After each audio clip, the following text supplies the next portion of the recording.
Well, you have so much money in petrol revenue, then you translate that into naira, then you flood the market with it, then you go back and handle inflation. It looks like a vicious cycle. But I can see that what we have on the screen has just about only one item as good news, while the rest on the other side, not so good news. But again, I'm not too sure if 220 naira per litre for diesel is good news yet.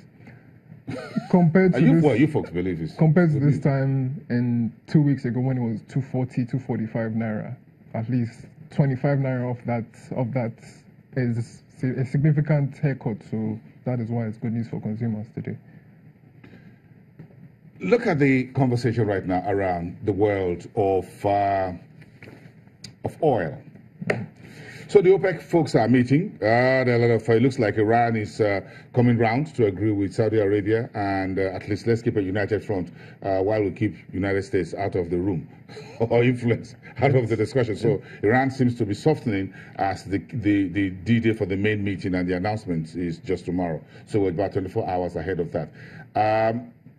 You heard Nigeria's Junior Oil Minister spoke about position. What do you think? Yes, I did hear those comments. I think we would want, I think the likely outcome of this meeting is that there's going to be an increase, a modest increase in the price of, in the output. Yes. Let's say between 300,000 to 600,000 barrels per day. I think the biggest risk for all exporters, including Nigeria, if there's a larger increase of more than 600,000 barrels per day. Russia proposed 1.5 million barrels per day, but I think that is a non-starter. I think that will have a deleterious impact on oil prices. That's why Iran shouted and said, yes, we're going to vote it. We are going to veto it. I think this meeting is looking like it is more fortuitous than other meetings. We have political interference from the U.S.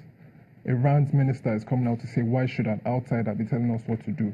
Why should the U.S. be interfering in OPEC's matters? That is not done. That is not the right way to do. So it is likely that there will be no consensus in the meeting, which has not happened since 2011.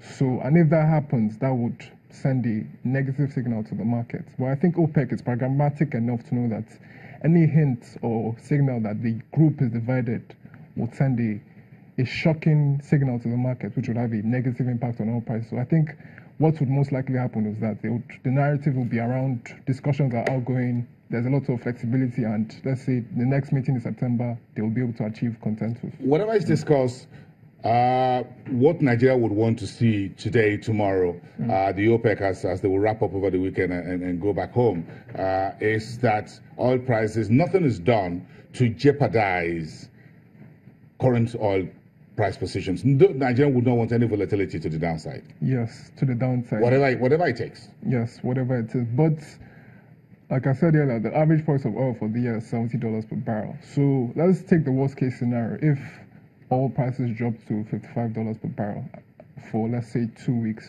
the average oil price will still be comfortably above $60 per barrel. Our budget is $51 per barrel.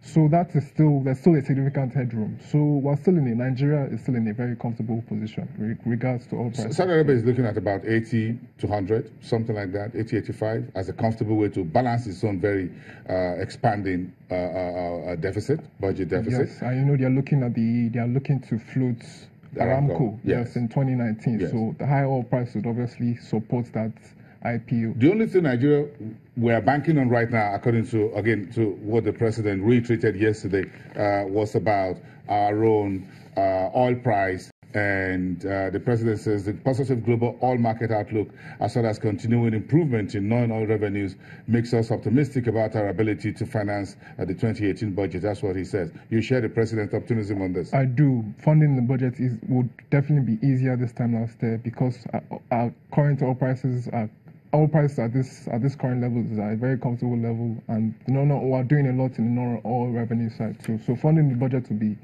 very much easier than it was in 2017.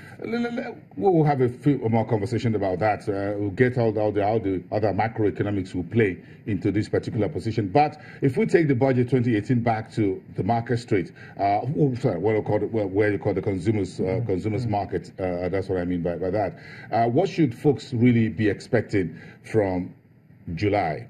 Is there going to be aggressive increase in prices. And we can just bring this back up on screen for our viewers, where we have the current domestic commodity price movement.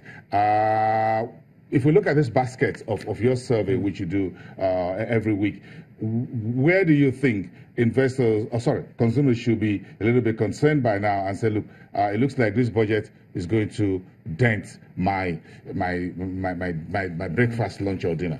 Yes, there are some commodities that are particularly sensitive to this kind of development. Okay, so let's bring it one. Rice, for example, is currently about 15,000, 16,000 naira.